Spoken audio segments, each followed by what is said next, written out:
Good morning, I'm Kenneth Moten. And I'm Kimberly Brooks. Here are the top 5 things you need to know today. Number 1, shock and mourning across the globe following the helicopter crash that killed legendary basketball star Kobe Bryant. All 9 people on board the helicopter were killed when it went down near L.A., including one of Bryant's 4 daughters, 13-year-old Gianna.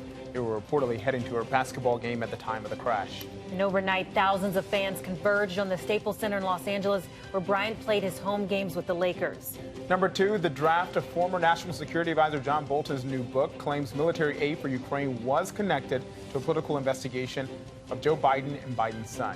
Bolton claims in the book that it was President Trump who ordered the money to be held up. President Trump tweeted overnight denying Bolton's claim. And on to number 3, rockets have hit the U.S. Embassy in Baghdad. Reports say the cafeteria was hit and at least 1 minor injury has been reported. The U.S. military says there's no serious damage. There was no immediate claim or responsibility, but U.S. officials have referred to Iran's recent attacks on American interests in the region.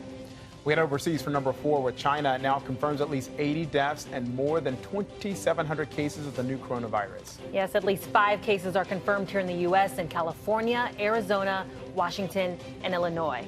And finally, number 5, Lizzo took the stage at the Grammys, proving why she was the evening's most nominated performer, while the Jonas Brothers were nominated for the first time in a decade. But the night truly belonged to Billie Eilish. The 18-year-old swept all 4 major categories: album, record, and song of the year, and best new artist. She's also become the youngest person ever to win album of the year. So congratulations to her and all the Grammys winners.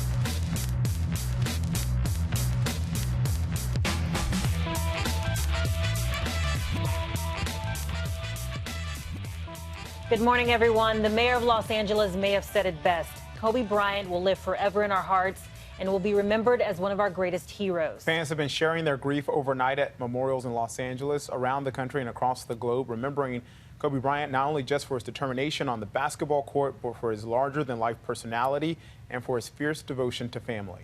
As a tribute to Bryant, the purple and gold colors of the Los Angeles Lakers are lighting up landmarks across the region, including LAX Airport, the Santa Monica Pier, and LA City Hall. Meanwhile, just north of the city, the investigation into the helicopter crash that killed Bryant is now getting underway. This morning, new clues about the crash that took the life of NBA legend Kobe Bryant. That column of smoke was first seen just before 10 a.m. South of 101, helicopter went down. The fiery remnants of the helicopter barely visible through the thick fog. Emergency crews rushed to the remote scene. Paramedics were hoisted down to the incident. Early into the incident, they did a search of the area for survivors. Unfortunately, all the survivors on board were determined to have been perished. Now, as officials clear away debris at the crash site, which could take days, investigators are working to piece together why the helicopter went down, killing Bryant along with his 13-year-old daughter and all 7 others on board. I heard some noise of helicopter was struggling. I mean, you can tell because the engine was not really running fast. The group flying to an event for the Mamba League, a foundation started by Bryant to teach kids basketball. The trip was supposed to take less than half an hour, but nearly 45 minutes after takeoff, witnesses saw the chopper begin to struggle. I heard a helicopter just flying just way too low, and I heard like a loud thud noise. When we look at the mishap site itself, we can see that the aircraft hit at a very high speed. It was not controlled. There was no attempt to land.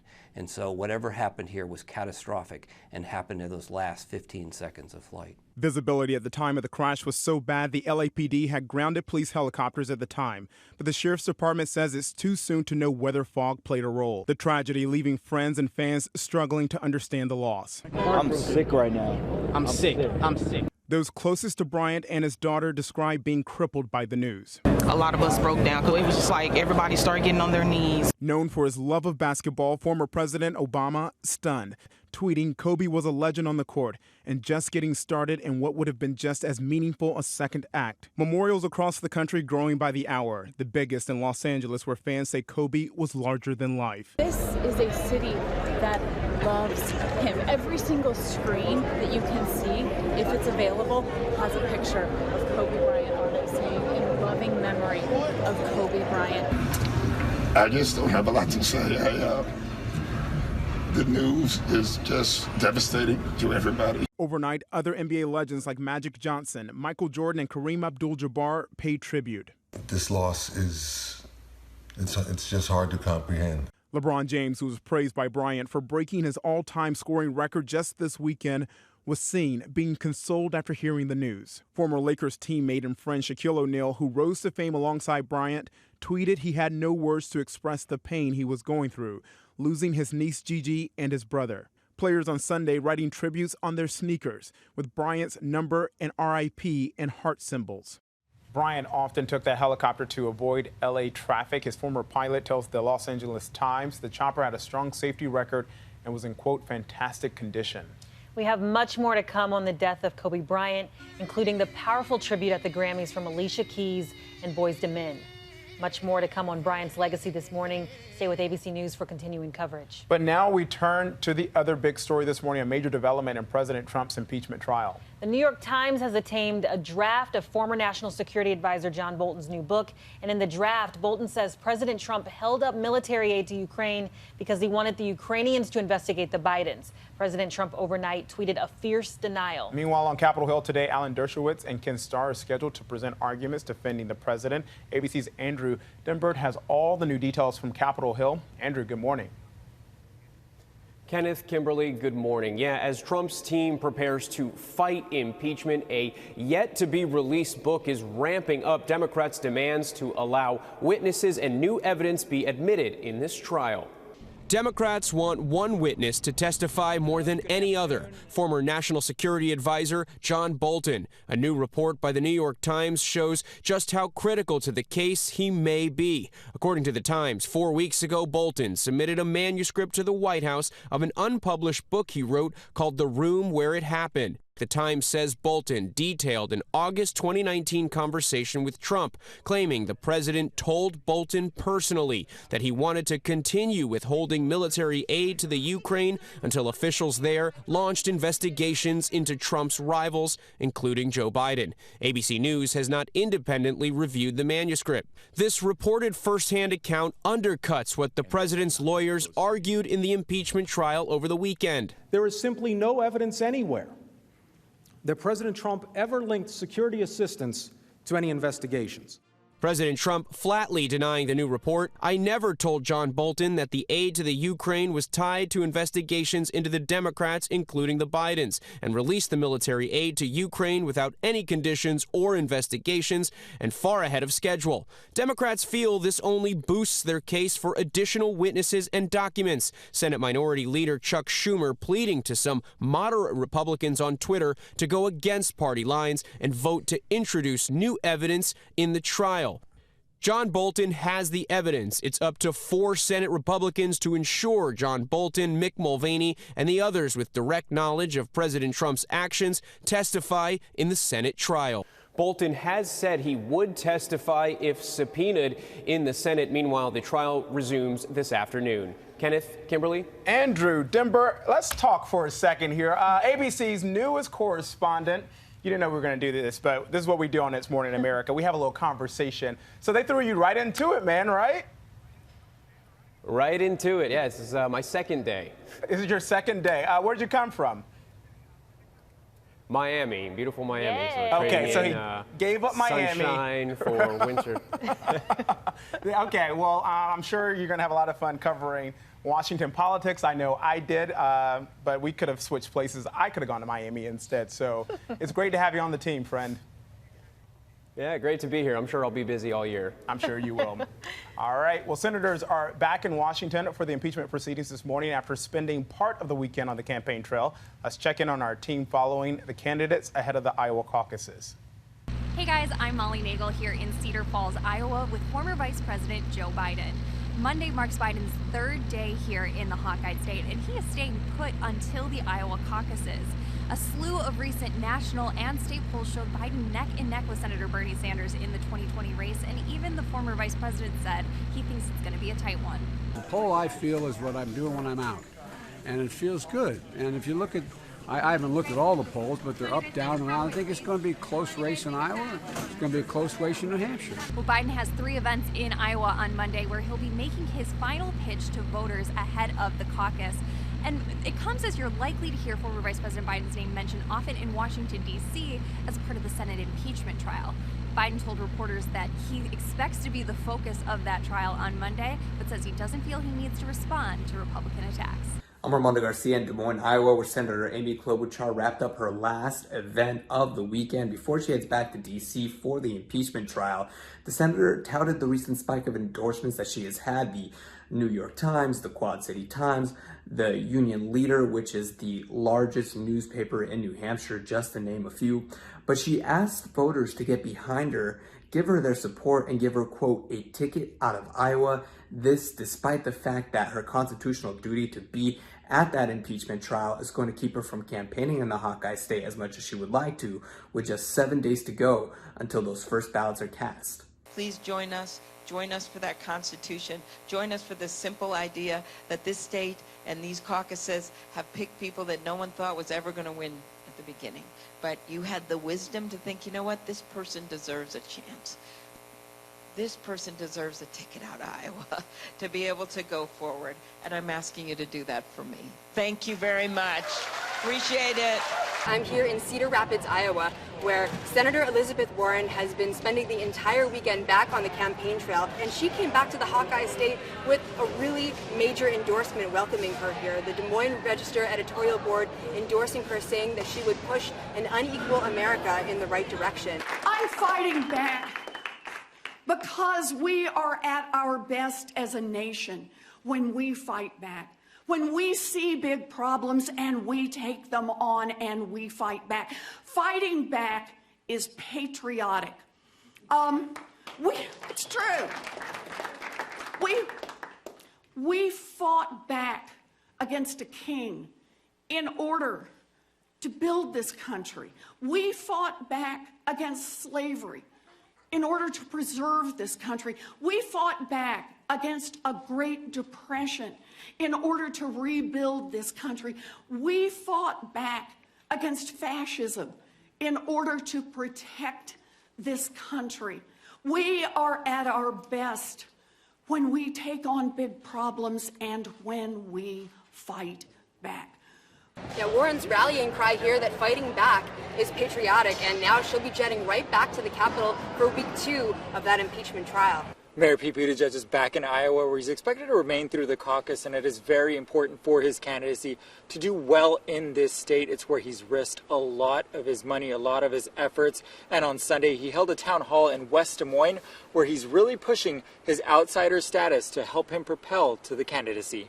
We got to make sure that day comes sooner rather than later. And in order to bring that day about, we cannot run the risk of trying to defeat this president with the same Washington political warfare mentality that brought us to this point. It's time for something new. It's time for something different. It is time to turn the page. And on Sunday, Buttigieg also participated in a Fox News town hall where he pitched his foreign policy platform and the benefit of being the youngest candidate in the field. And on Monday, he'll participate in 4 town halls across Iowa, and you can expect him to continue to push that narrative of being the Washington outsider as the best person to beat Donald Trump in 2020. Back to you. Big thanks to the team following the campaigns there in Iowa. Well, coming up, much more to come on Kobe Bryant, including the most meaningful lessons he learned from basketball and from family. And welcome back. The deaths of basketball legend Kobe Bryant and his daughter have shaken the nation. Here's a look at some of the tributes and memories that have been pouring in overnight. Thousands of fans have converged on the Staples Center in Los Angeles, where Bryant played his home games with the Lakers. Bryant was just 41 years old. He retired in 2016 after winning 5 NBA championships. NBA Commissioner Adam Silver released a statement saying he will be remembered most for inspiring people around the world to pick up a basketball and compete to the very best of their ability. Since news broke, we've seen fans coming out here, getting as close as they can to the scene. Some of them leaving flowers, lighting candles. We've seen people in tears, others chanting Kobe Bryant's name. They're all just in disbelief, trying to wrap their heads around this tragic loss. Bryant was drafted to the NBA straight from high school in 1996, spending his entire 20-year NBA career with the Los Angeles Lakers, winning 5 NBA championships, as well as 2 gold Olympic medals with the U.S. men's basketball team. The 41-year-old married to his wife Vanessa since 2001, their youngest daughter just born in June.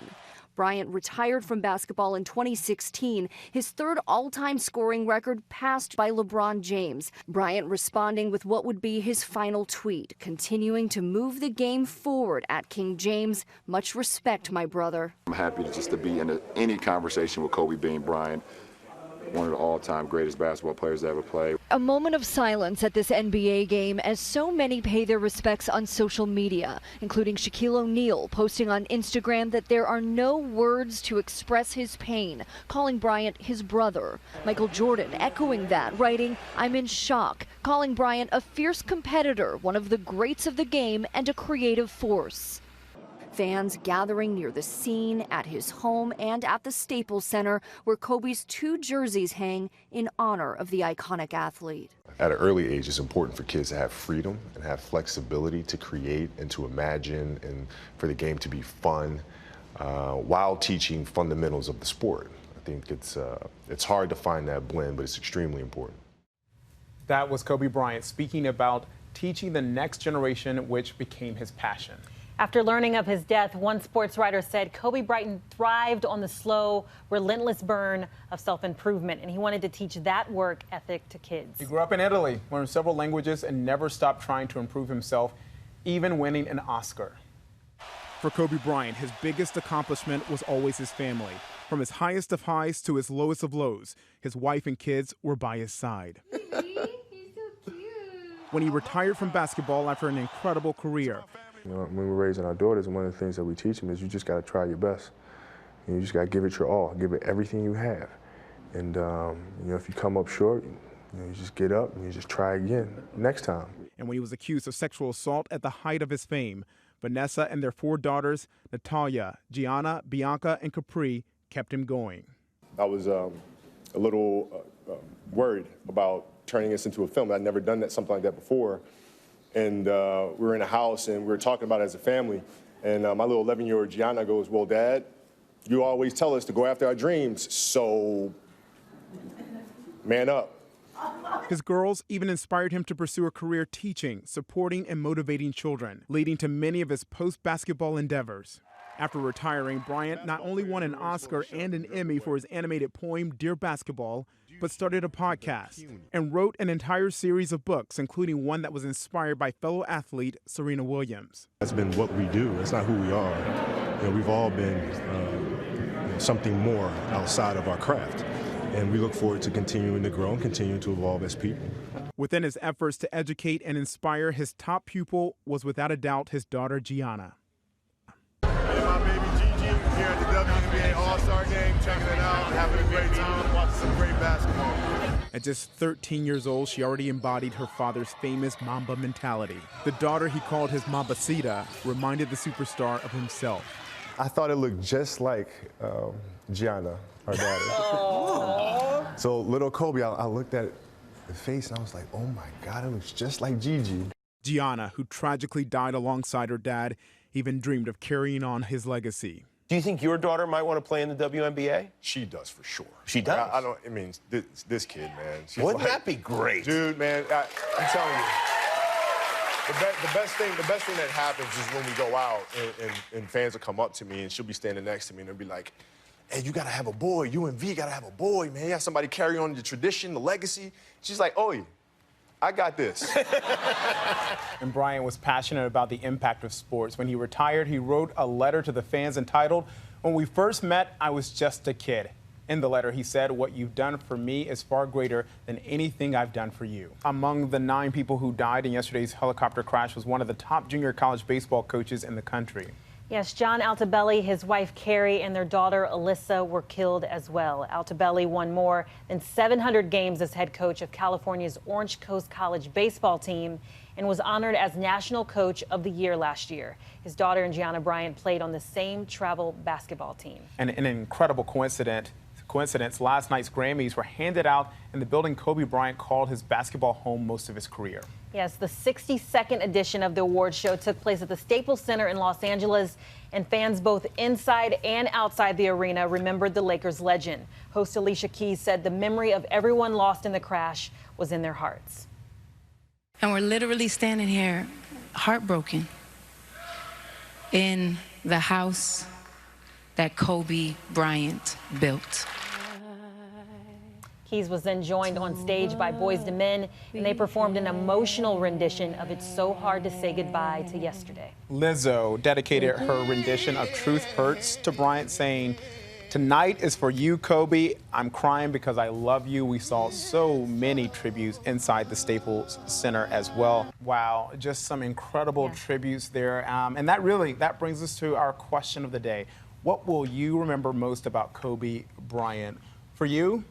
For me, I think it's that he had the discipline and the greatness on the court, but he also had it off the court with his daughters and his family. I'm an incredible man. A family man who used that major superstar platform, because we know when it comes to sports, there are a lot of fans, and he used it for good. Yes. To let people know about other things he was working on, other issues that were close to his heart. We saw this young man grow up. Yeah. We saw him grow up, and mistakes were made, but he owned up to them. Absolutely. And so those are our thoughts. There are a lot more I can tell you here, but we don't have that much time.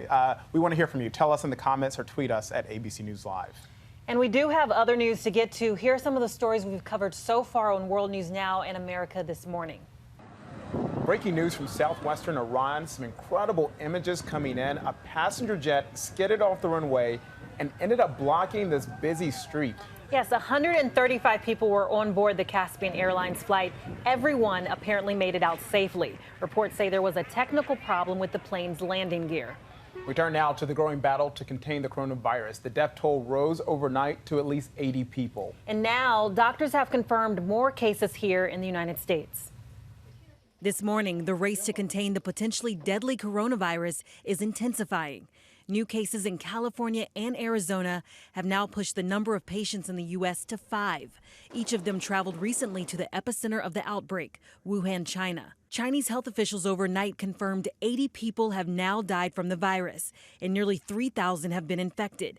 China is expanding efforts to stop the spread by postponing the end of this week's Lunar New Year holiday, when millions of people travel. The newly identified virus begins with cold-like symptoms, then progresses to possible fever, coughing, and pneumonia. The characteristics of this virus are still being determined, which is why we're taking this as a serious threat to public health. Wuhan and 14 other cities are now on lockdown, meaning 50 million people are now under a travel ban. Currently, it's very quiet, also because cars, private vehicles have been banned from the roads. Tom Hancock, a reporter with the Financial Times, is in Wuhan and says hospitals are overwhelmed. I think that it's clear that Beijing and other provincial governments are making efforts to try and increase supplies of those things to Wuhan, and there has been some success, but still there are shortages of various items. The U.S. consulate in Wuhan is now planning to use a charter plane to evacuate Americans trapped in the region. The Chinese health minister warns, despite speculation in recent days, the source of the infection is still unknown. Coming up, we'll tell you what's to come on this Monday, January 27th. Plus, an important reminder to do your taxes after this.